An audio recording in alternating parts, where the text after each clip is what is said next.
show for all your latest UFC news and rumors. It's Brian Coyle. It's Sean Stanley.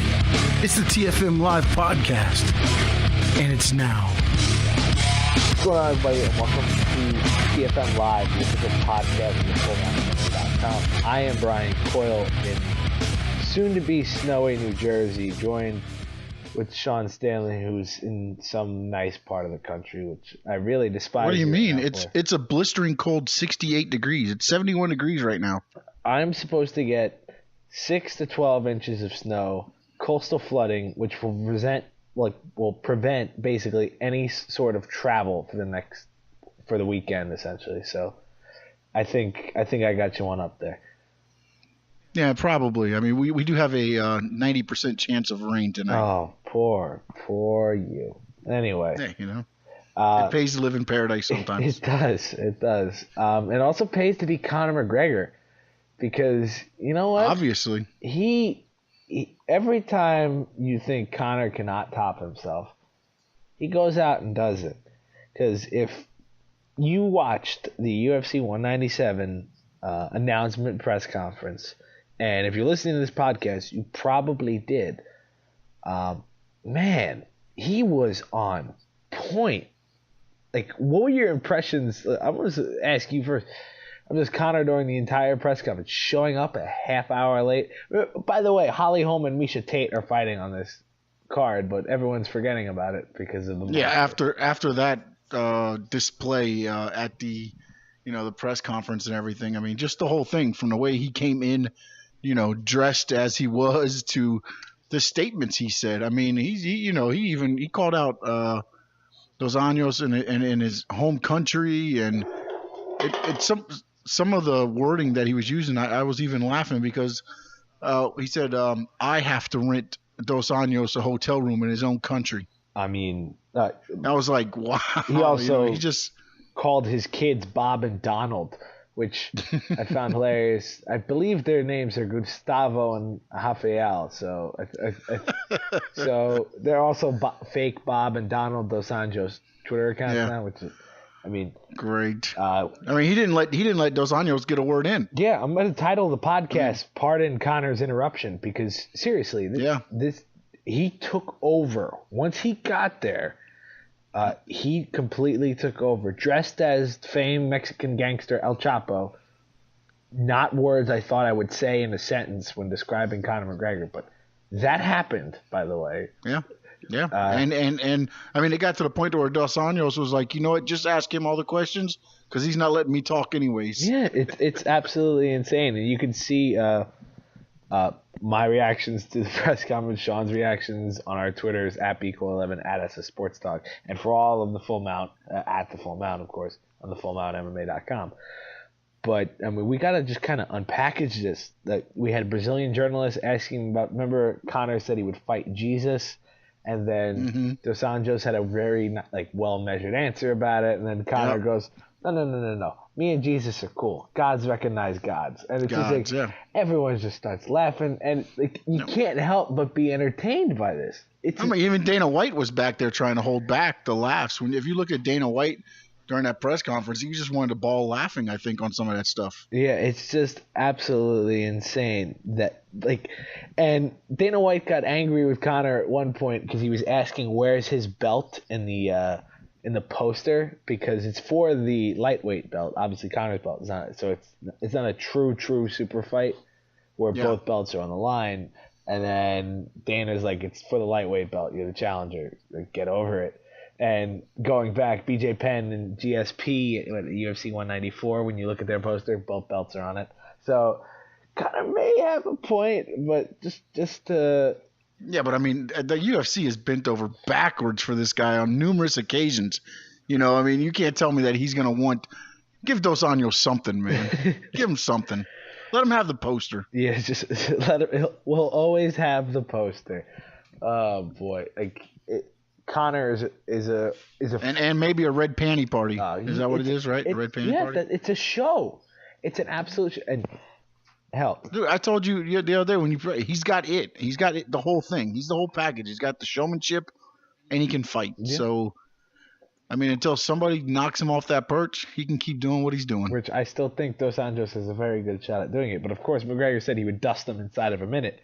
And Conor hasn't been wrong yet. So yeah, he hasn't. So that's what makes you wonder. It's kind of scary.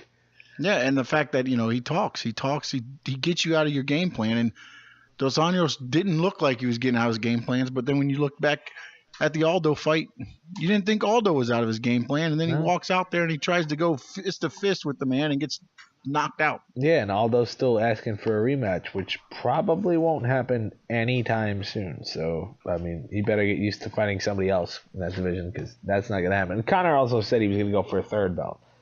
Get your second belt before you go for the third belt. Like, really? Just go, start heading toward heavyweight. Just start nicking them off. He'll be fighting John Jones in 2018. Yeah, heavyweight belt. I mean, that's what's gonna happen at this point. It's absolutely nuts. Holly Holm, Miesha Tate, gonna be a great fight too. I don't think that one's as much as people think. Oh, Holly Holm went out and kicked Ronda Rousey's jaw off, and she'll be fighting against Miesha Tate. It's a different fight. It's a totally different fight. It's a completely different fight, and the way Tate fights, she's got a real chance here.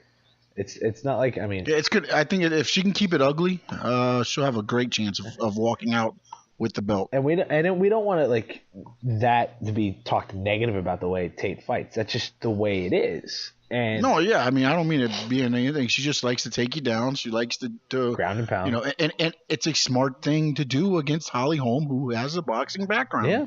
I mean, if you want to talk about it, that's a game plan. That's the game plan. You need to not stand in front of her and say, "Hey, I can take your punch." No, that's not smart. Yeah, it's not smart. And you mentioned the game plan, obviously referencing Tarverdian and Ronda Rousey's game plan going up against or lack of lack thereof is a better way to put it. And while Ronda Rousey is hosting Saturday Night Live this week, which I mean, we're all going to watch, and it will likely be funny or not funny, depending on what you think of Saturday Night Live in its most recent years. But it's more troubling stuff around Rousey. But not with her herself, but Edmund Tarverdian, again, is in some trouble. He had his corner license revoked by the California State Athletic Commission for allegedly falsifying his application. Yep. With regards to reading that today. Past arrest. Not good. Like, there's not a lot of good vibes around this camp. It really isn't. No. And honestly, I mean, and we'll probably get into this a little bit later on in the podcast, but another person from that camp didn't look too well either. Oh, how the Boston crowd was referring to Travis Brown as Mr. Rousey, which we'll also get. We'll have a full breakdown of a wild night in Boston for UFC Fight Night 81. But I mean, until the end of that fight, he didn't look good. I mean, I don't know what's going on in that camp, but I don't think he looked good. I don't know. I didn't think he looked good, period. He poked Matt Mitrione's eye out. Well, no, I mean, he poked his eye out, but then when he caught him with the good punch at the end, and that brought that watermelon or whatever that thing grew out of Mitrione's head. Oh, my God. I mean, you can say eye pokes all you want, but he got nailed, and that's right when the swelling started up. I mean, yeah, he did get eye poked twice, but, I mean, we'll get into it more, but I'm just rambling. No, because the only other stuff that it's worth talking about here is Conor's game plan is clearly very similar to the Aldo game plan. He's trying to separate Dos Anjos. He's trying to make him uncomfortable. A lot of these guys don't make...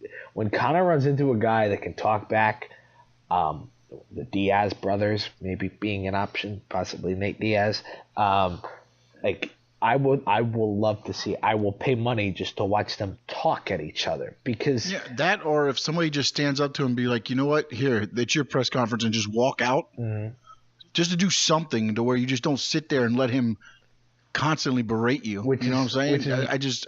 You just sit there and go into his game plan. Which is why Frankie Edgar is so intriguing to me, because the only guy that Conor has basically laid any respect to leading up to the fight, or like when they went at the Go Big press conference, he's like, oh no, he ripped every single person down the line. And then he's like, oh yeah, I respect you, Frankie. And then continued to rip everyone down the line.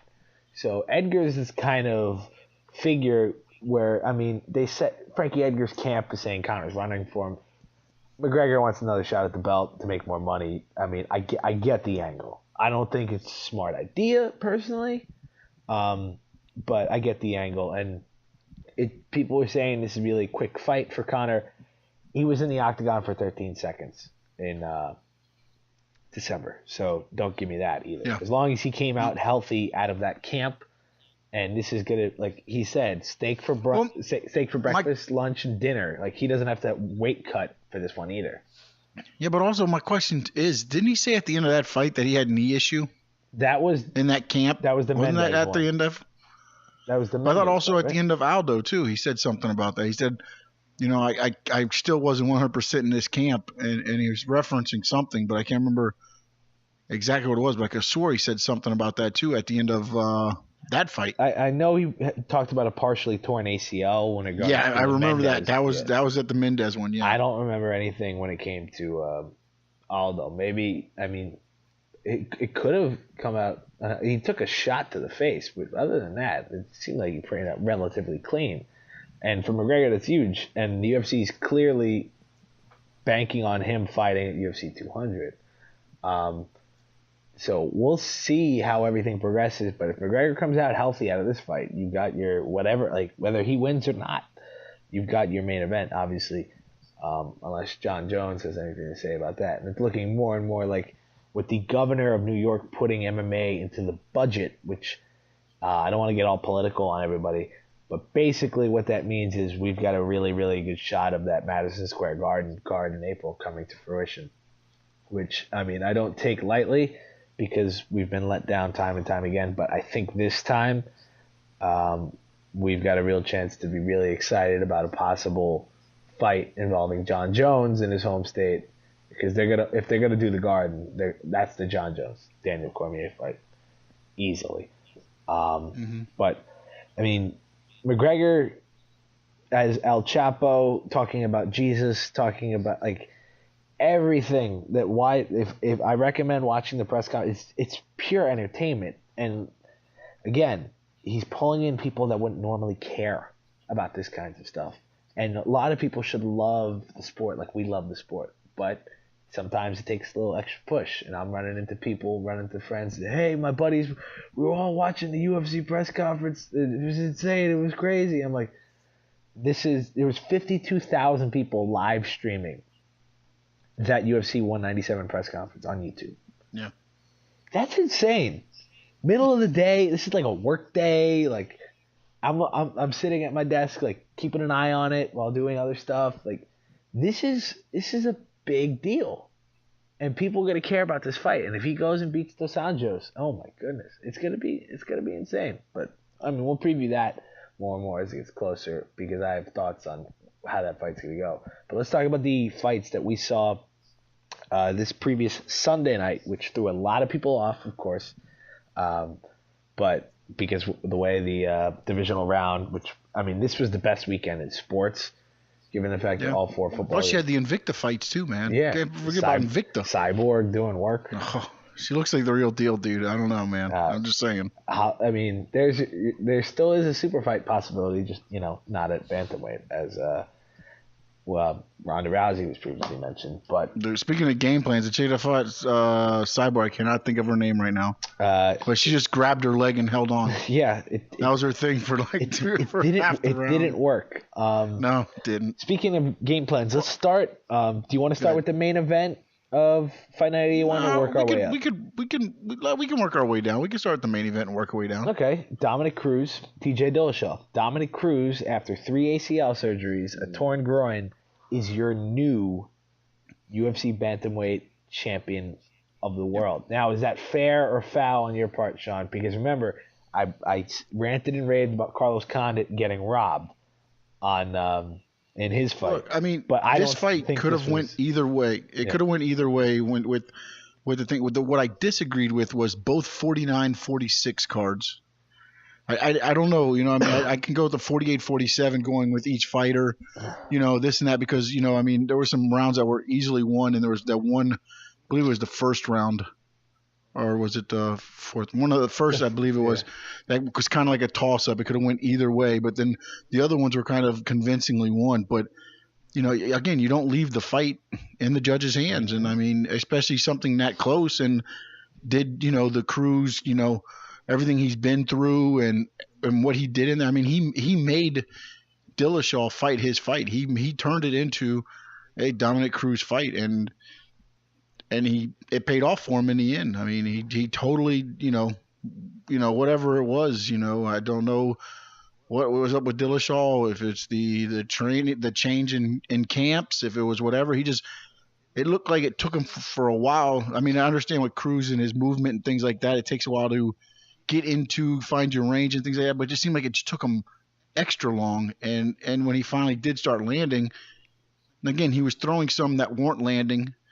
And so it's hard for me to sit here and say that any of the judges, because again, they talked about it, they broke it down for hours on and after the fight. Some judges are looking at it from behind Dominick Cruz, some are looking at it from behind TJ Dillashaw, some are looking from the side.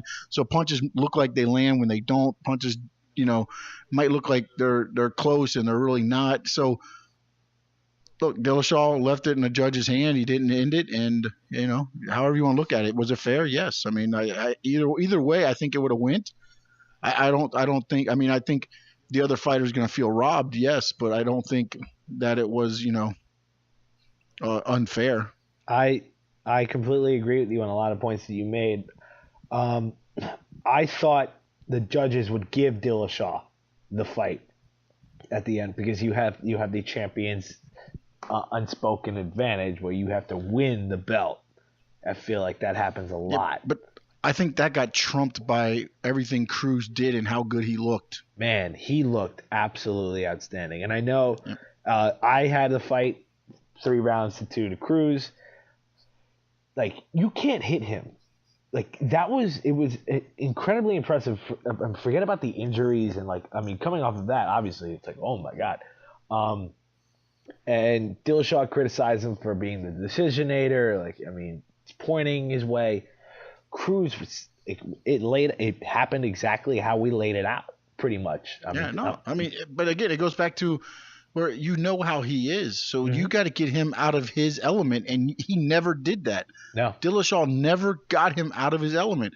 When it looked like he was about to get him out of his element, Cruz just switched it around and turned it right back around on him and got it right back into his element. And Dillashaw, like he's saying, he pushed a fight.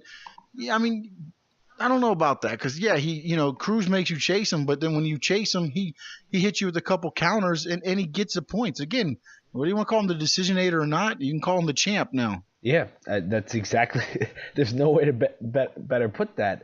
And when it comes to Cruz, I called it bullet time essentially because it reminded me of he's just kind of weaving in and out and completely watching these punches fly by his face. But he knows it and he's confident in his footwork and his abilities. You looked at one guy in that octagon that had complete confidence in himself, despite the fact that Cruz may have had some plantar fasciitis issues that reared its ugly head in the fifth. I had the first 3 rounds for Cruz and the last 2 for Dillashaw. He went out there and he played his game, and Dillashaw, obviously frustrated, couldn't hit him, got tagged a couple times because of the fact that he was frustrated, and just got worse and worse. And then finally, when he kind of was able to zero in on him, it was too little too late. And to me, I've seen the arguments left and right all about this stuff. I don't think that Dillashaw gets an immediate rematch. If I'm the UFC and I look at this, does a TJ Dillashaw Dominick Cruz rematch benefit me? And to me, it doesn't. Does a TJ Dillashaw Uriah Faber fight benefit me? Hell yeah. Does a Dominick Cruz Uriah Faber fight benefit me? A little bit. The fight to me is Demetrius Johnson. You want a super fight? You put in the 2 fastest dudes around and let them go at it, and it's a rematch, and it's a good rematch. I think on that same card, I would love to see Faber against Dillashaw. Makes the winner sense. the winner gets the next title fight. Make that a title eliminator. Yeah, I mean, and we talk all about that way. You can get it all and put it on free TV too. That's what we need. Yeah, put it on Fox right before UFC 200. That's the way. Yep. That's the way you kind of build up something like this. And I mean, I've seen it called like a bunch of different ways. Nobody knows what Cruz's next fight going to be. And of course, I mean, he's got to be healthy. We don't know. Like he basically kind of showed off everything and was like, "Can I talk about tonight? I'm not going to talk about like my future." Which I mean, I get. Of course, we all want to book the next fight is like after the bell rings. But I think Dominick Cruz won that fight. I think TJ Dillashaw did not do enough to win that fight. And I think it's TJ Dillashaw has to go back to the drawing board and look at this and be like, how am I going to beat him? Because he didn't look like someone who could figure out a way to beat him unless Cruz was a step slow or hurt. Because you couldn't touch him. And when you can't fight a guy, when you can't land anything, we saw it with Anderson Silva up until Weidman, where Silva would just sit there, stare at his opponent straight in the eye, and just weave back and forth and taunt them at this point. Cruz doesn't do it as a taunting mechanism, but that's just his fighting mechanism at this point. And I that's what the future is of 135. It's Dominick Cruz, and we'll see where it goes. I think that Cruz Johnson is the way to stimulate interest in both divisions, but we'll see. The rest of that card, let's talk about Eddie Alvarez, and we'll get to Travis Brown and Matt Mitrione. Eddie Alvarez beats Showtime Pettis. That was not pretty at all. But it was exactly what Alvarez needed to do. We talk so much on here about, game planning. You want to call it ugly fighting and everything else like that. It's the same thing that happened to Pettis before. And you think Pettis would learn from that. Yep. And he's still same situation. And it's an ugly fight. Don't get me wrong. And I don't mean that in a bad way, just like when we were talking about Miesha Tate. But that's what happens, and that's what you got to do to beat the guy. And they got to figure out a way to change that around so Pettis can get a victory. And he didn't do anything in that fight. Yeah, and it goes to like the argument when it comes to sports, like like when they talk about NFL overtime, when both teams should touch the ball. No, you deal with the card you're dealt with, and you make a stop if you go on defense. If you watch basketball, the whole free throw controversy going on right now, like, why should they be able to foul DeAndre Jordan, Andre Drummond, Dwight Howard, all these guys all the time? Make your damn free throws. If you can't deal with a fighter like that, and people, I don't think Pettis really did this, but people have complained, fighters have complained in the past, like, he didn't want to make that a good fight, so that's why I lost. You have to be able to adjust and move and deal with the different scenarios coming your way. And Alvarez, of course, he was supposedly hurt going into that fight as well. That's why we're getting Michael Johnson and Tony Ferguson a second time around because of Alvarez and injury issues, and then Khabib Nurmagomedov not being ready until April, and Ferguson wants to fight earlier. We'll have a full article up on the FullOutMMA.com by the time you're listening to this on that situation. This is bad news for Anthony Pettis because this, like you mentioned, this has happened to him multiple times, and he's got to be able to find a way to either make other fighters fight the way he does, or he's got to learn how to escape and deal with this kind of game plan, because it's worked against him multiple times, and it's not good for a guy who was the number one lightweight in the world just a couple months ago at this point. Yeah, no, you strategize, because if I'm fighting him next, I'm doing the same thing that I've watched the last two opponents do to him. Mm-hmm. Whether that might be my strong suit or not, that's what I'm gonna try to do. Hell, just go for it. You know what I'm saying? Just sit there and do what you got to do and make it dirty fighting, because he shows that he's not gonna make adjustments so far. If he makes the adjustment, then you might have to pay for it, but if he's not going to make that adjustment, I would not change a thing. Yeah, that's pretty much the way it goes. And Alvarez, I thought he would fight Tony Ferguson. That won't happen. Could Alvarez get a shot against Khabib Nurmagomedov?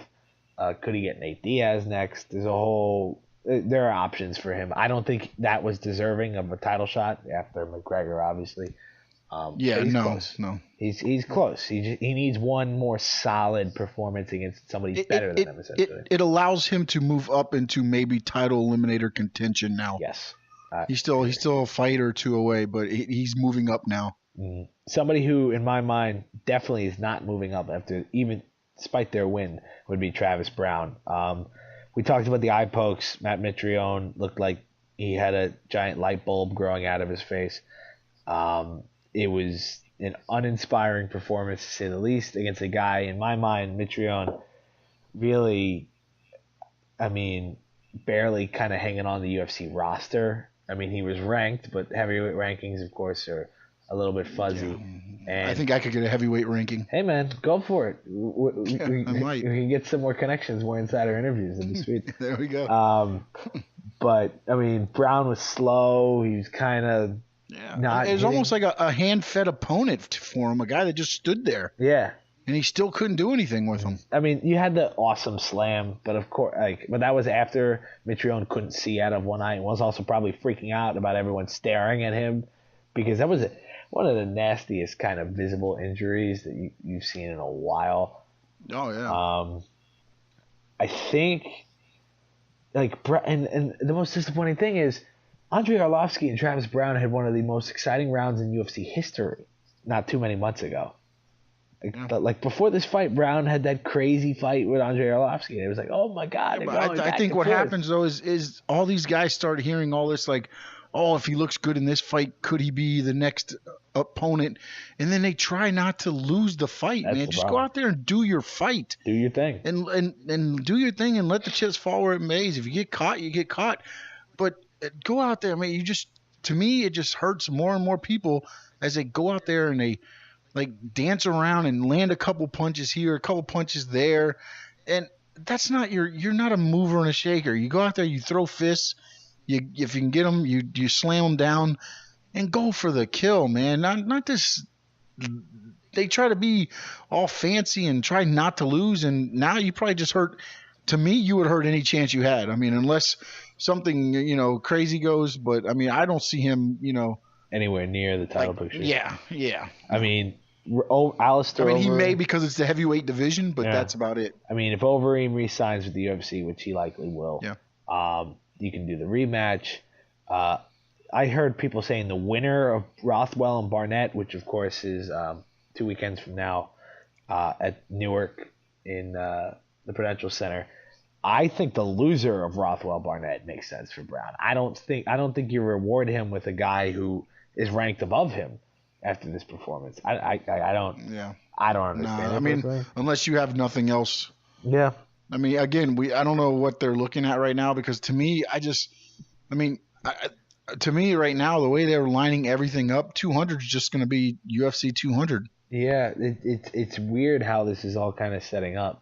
But I mean, obviously we'll know more once March and April come around. And I feel like the GSP thing is maybe lingering. I don't know too much, but I wouldn't rule it out. Yeah, but then don't that kind of feel like a Bellator thing? Not. I mean, just not because GSP is old or whatever, but I mean, it's like, hey, we got nothing else going on, so hey, here's GSP. Hey, here's BJ Penn. Hey, let's start bringing everybody back for the. I mean, it's UFC 200, where it all began again. I think we're already doing that in Bellator, right? Yeah, but number one, I think GSP is. And wait, yeah, let me correct myself too. Before I'm sorry, I didn't mean to put GSP, BJ Penn in that. I mean, not that. But they probably can still go right now compared to what you're going to see at the other event I mentioned. I was going to say, are you putting BJ Penn and GSP on the same pedestal as the great Dada 5000? Because, I mean, it's no contest. But see, that's where it kind of goes. It's kind of hard for me too, because we look at always great, and then you got to give them the respect, because of what they've done. I just don't think they should be a main event of a fight. Now, yeah, I don't think they will be. I don't know what the deal is with BJ Penn. He says he wants to come. He's coming out of retirement. He said to Ariel Helwani on the MMA Hour. He's with Jackson Wink. So this is serious. The Prodigy's coming back. He lost his last 3 fights. He's won 5-2 in his last 7 fights. His most recent fight was a loss to Frankie Edgar in July of 2014.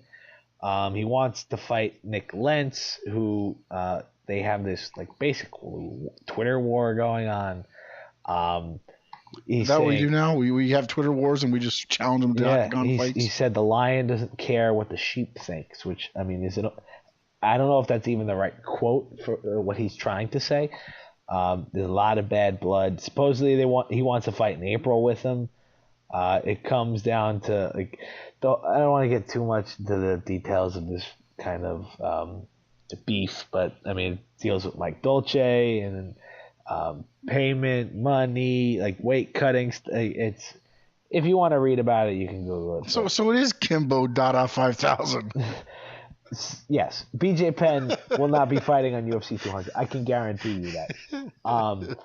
Guys that could be fighting, whoever's fighting for the heavyweight champion. Of course, Verdum Velasquez, Super Bowl weekend. That's coming up fast. So be aware of that one.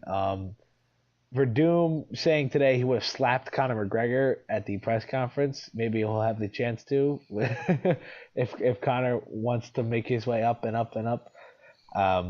But that fight, more and more, like UFC 196, is kind of a dark horse candidate to me to be one of the cards of the year, because you get Johnny Hendricks and Stephen Thompson on that card.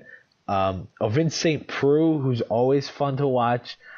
Joseph Benavidez on that card. So it doesn't have the big names. I mean, the fact that Roy Nelson and Jared Russell are on this card, kind of disappointing to me. I feel like that's a fight. I mean, everyone loves Big Country, but I feel like that's a heavyweight fight that's going to be booed because of the way Russell fights. But Verdum Velasquez got a lot of interesting stuff, and we'll cover that more as we get closer. More news, basically, like the news cycle didn't stop this week until kind of later in the week. We got news of Vitor Belfort and Jacare Souza getting a headlining bout for UFC Brazil on May 14th. So we'll get a Fight Night Brazil with Jacare and Vitor Belfort. Of course, Yoel Romero got popped by USADA for a potential drug-related offense. Could have that, if proven guilty, he could be have that win taken away and turned into a no contest against Souza. And with this kind of thing, even though Fabricio Verdum kind of came out and said today that he doesn't expect that fight to eventually take place, which kind of weird considering your Brazilian heavyweight champion is saying that Jacare and Vitor won't actually fight when it comes down to it. I don't know what he knows, but big picture here. I think he's probably got some inside information. I would think so, because remember they were supposed to fight in Brazil up until he found out it wasn't the T's weren't exactly crossed and the lowercase J's were not dotted as well. It wasn't really like just didn't come together. And Luke Rockhold's probably going to fight Chris Weidman again. What do you think about this? Are you excited about it? What's your feeling on all this? I mean, here's my thing. And when a lot of time when this happens, are we going to see the same fight? Is Weidman going to learn? Is he going to throw that lazy spinning back kick again? I mean, a lot of these guys, like you said on here, I think it was last week when you said Weidman was like, him losing was probably the best thing because it refocused him. I mean, if he comes back and he's refocused, then yeah, but if we get the same fight we got last time, I mean, it's going to be hindsight by the time we know whether we're going to see the same fight again. But with what happened with Romero, I think that unfortunately that's what you're going to get. I mean, that's what it's going to be. Yeah, and it's a weird sort of scenario because we're kind of in this in vogue rematch period of time for the UFC. And some rematches, are going to be awesome. If Carlos Condit fights again, Robbie Lawler Condit will be amazing and deserving of a rematch. Velasquez Verdum, didn't really think that was a deserving rematch. Looking back, he was the only guy that probably deserved to get another shot at the belt, given Arlovsky and Stipe Miocic now, obviously. Yeah. But it was kind of now going back, the UFC made a right call on that. Weidman Rockhold, is it really that exciting? Is the first time around? We don't know. I think that Jacare and Weidman as a number one contenders bout before Rockhold fought again, because of course he was dealing with injuries and a staph infection leading up to that fight. Mm-hmm. They give him some extra time off. You have them fight at UFC 2, you have Weidman and Jacare go, and then you have that fight at UFC 200 or 201 or whatever. I thought that was a great idea. They want to go with the heavy Brazil card, which I get. And Belfort Souza, if that fight does happen, I think will be fantastic. I think Jacare will win that one. But it's a weird time. Like we talked about Dillashaw Cruz. Is that a rematch going on? I don't know what to think of this rematch. I mean, I think Weidman kind of is deserving of a rematch, given the fact that he kind of ran through a bunch of Brazilians, essentially, to keep that title for as long as he did. But then the argument is Jose Aldo didn't lose in 10 years, but he's not deserving of a rematch because he got knocked the hell out in 13 seconds, and it wasn't even close, and he didn't look like somebody who could do it. So yeah, but also in that division, you just did a eliminator title fight, which was supposed to be, Edgar, but now you got your champion moving up in weight class. So I mean, I really think it depends on the division. I mean, look, it was supposed to be Romero's fight. Whatever happened there, happened, and now I mean, I think what makes sense is to say, okay, I think ultimately you're right, the Weidman, and give Rocco more time off, but apparently they wanted to say, hey, okay, we're going to do, Sosa Belfort. Maybe that's a title eliminator fight. You do the rematch, the winner versus, Sosa or Belfort. Yeah, it's a whole interesting scenario. You can go back and forth on what you like and what you don't. But I mean, hey, we're gonna get good fights. We know that. It's just whether or not they're gonna be the perfect fights. Of course, the UFC, Dana White and Sean Shelby and Joe Silva, they don't make these fights. They think the same way that we do. They want to put on the most entertaining fights. This is why you see a possible in the distance McGregor Nick Diaz fight. You see these kinds of entertaining bouts that they want to put on, and Stipe Miocic had to knock the hell out of Andrei Arlovski to get a heavyweight title shot. He did just that, and now we've got a great, exciting heavyweight about to take the mantle against Verdum or Velasquez, whoever wins this one. You've got Ryan Bader in the light heavyweight division, for example, when he fights Rumble 2 weeks from now. Bader has kind of won against a bunch of people, but has he really gotten that next step? He gets Anthony Johnson, and if Rumble knocks him clean out, then he starts over again. But if he takes down Rumble Johnson, then it's like, okay, you're deserving. I think the problem is we want every fighter in every division to kind of earn their title shot and have a deserving reason, not just to get it. And sometimes it's not applicable, period. And I think that's what we have at middleweight at current time. But, of course, Bisping and Anderson Silva do fight in February. So it's not a done deal, I think, that Weidman gets this rematch. But I think it's likely at this point. For all your latest news and rumors of the UFC, go to thefullmountmma.com. Now back to the TFM Live podcast. Here's Brian Coyle and Sean Stanley. Moving on to some other news around MMA, just to kind of cover all our bases before we get out of here. Joanna Jędrzejczyk, Claudia Gadelha, headlining July 8th Fight Night, which is going to be ahead of course, UFC 200. And they will be coaching The Ultimate Fighter Season 23, which I think is a great move to get more exposure for these fighters. Of course, Joanna Jędrzejczyk, 11-0. It's coming off her third title defense. Joanna champion. She's kind of getting more comfortable as in the media. Claudia Gadelha, of course, fought her in that controversial. Well, Joe Rogan was having a little issue with her. About what? I did not see. You didn't see that? No. She was at the card and he couldn't say her last name. Really? So they were going back and forth on it. It was just a little funny thing going back and forth. Good. What? Jędrzejczyk's not a easy name to say?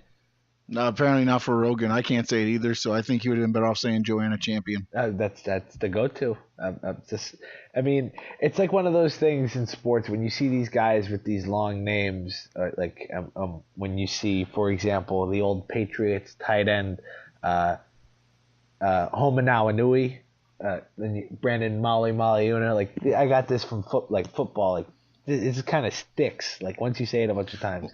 So yeah, but when you hear her say it, it doesn't sound like Jędrzejczyk. Jacek, no, when she says it. No. I could be It's saying like, this is what no, I've I'm been not told. saying. I mean, you're probably saying it how we see it, but like when she pronounced it the way she did, I was like, wow, I could never say that. Yeah, I mean, it doesn't matter how you need to pronounce her name. Joanna Violence, I think, is a great way to describe her. Just call her champ. Yeah, just call her champ, and you'll see more exposure for her as the Ultimate Fighter Team Joanna versus Team Claudia will premiere on Fox Sports 1 on April 20th at 10 p.m. Eastern Time. That's going to be a fun season of the Ultimate Fighter, and it's going to be a really fun fight to kick off as part of International Fight Week, basically to kick off the festivities for UFC 200. We've got a returning fighter that name kind of pop into the head of people that haven't seen from in a while. Hector Lombard is going to take on Neil Magny to co-headline UFC Fight Night Brisbane. Of course, it's headlined by Mark Hunt and Frank Mir. Lombard 35-4-1 and won no contest. Hasn't lost technically in his past 3 fights. He beat Josh Berkman at UFC 182, but of course he failed the drug test, so he was suspended for a year. He had previously beaten Jake Shields and Nate Marquardt. Neil Magny, his opponent, 9 of the last 10. He's won with his lone loss coming against Damian Maia, which came on short notice at UFC 190. This is kind of a guy to watch because Lombard really, like, 35-4-1. It's a big deal.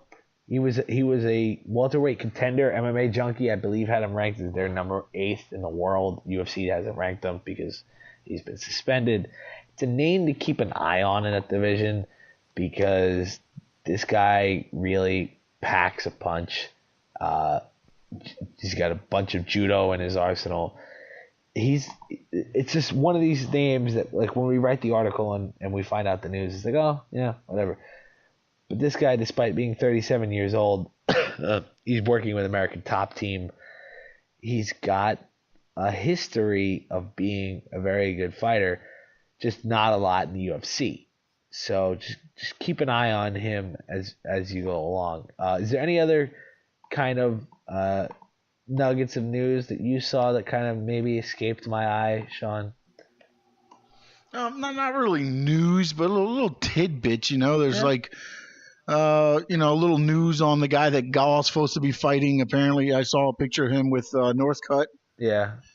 Some things like that. But the luck of the Irish, got off his gun charges. So yeah, that's true. He's he's not only winning inside the octagon and at press conferences, he's also winning outside the octagon. Yes.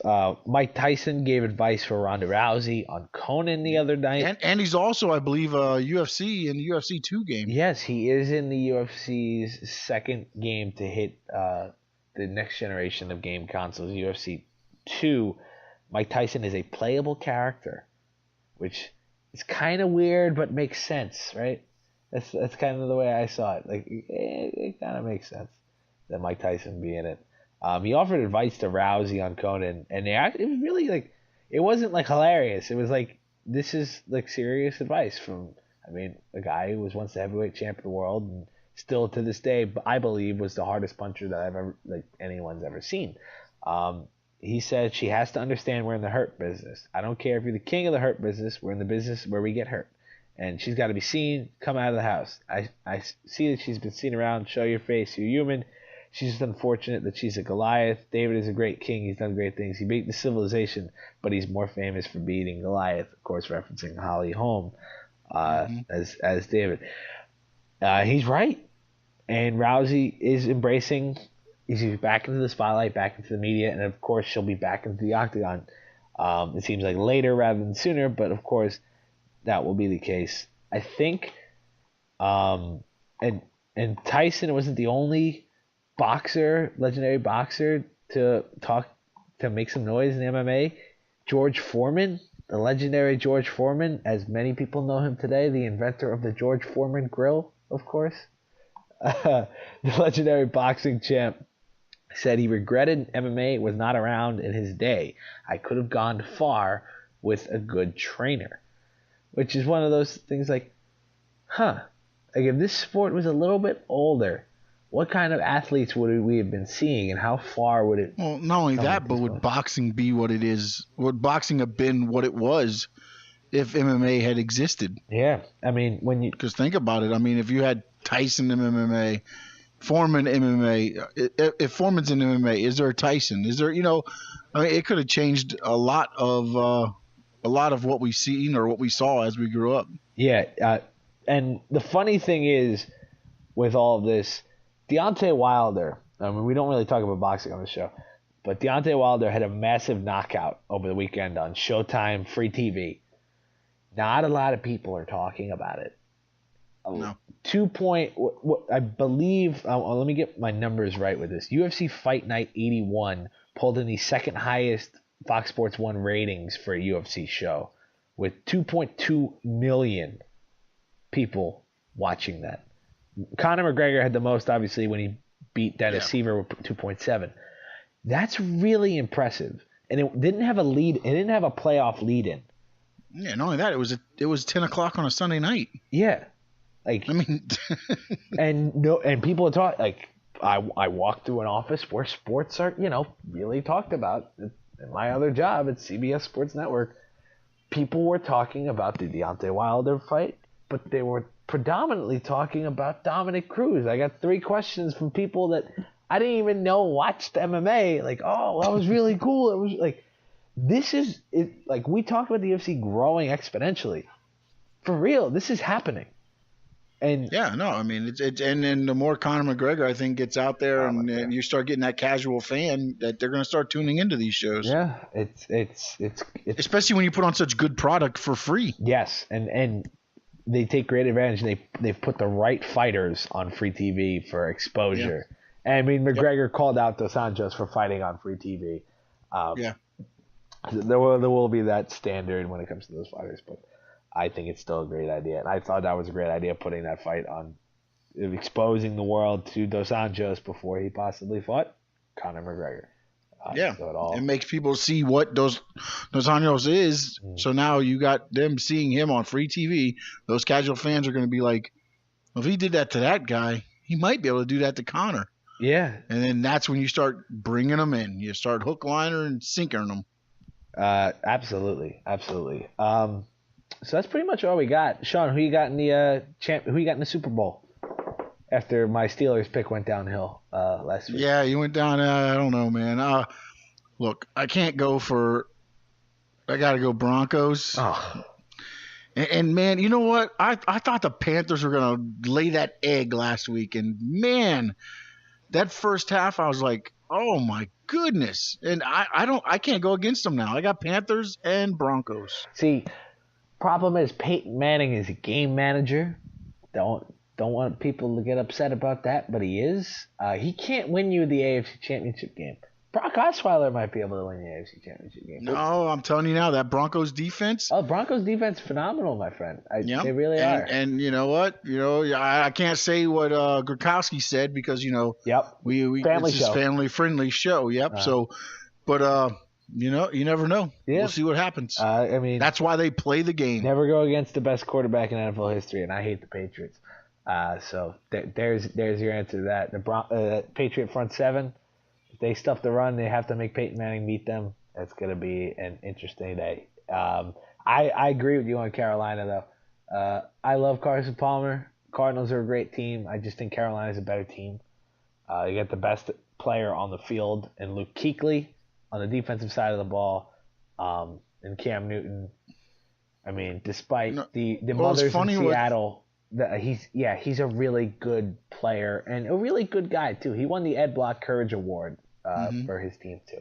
So, well, what's funny is they said that one of the there were some people talking down here on local radio and things like that, and I've heard it said a couple times, and I don't know if they're all kind of getting the same thing from each other or.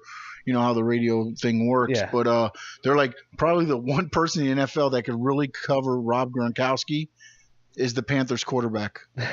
I was gonna say, I thought you were gonna say Deion Jordan because that's true as well. But yeah, this is it's an interesting time in sports. It's great to be around. The UFC slowly entering that realm of possibility. I think it's there. It's there. It's at the doorstep right now. It just, it needs that one big moment, and then it'll just kick the door down. And will that be at will it be Conor McGregor doing the kicking down? We'll have to find out. It could be John Jones in April at Madison Square Garden. Could be. It could be.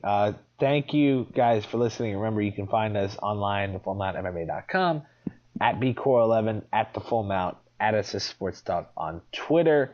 Anything else you want to promote, Sean? Anything else we got?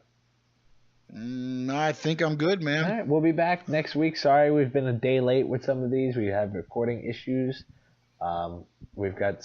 We're doing a crazy way of recording this stuff, but we'll be back. If it sounds any different to you guys, it will completely be perfect next week, and we'll have more stuff to talk about. We'll preview the next UFC on Fox featuring Rumble Johnson and Ryan Bader in its main event.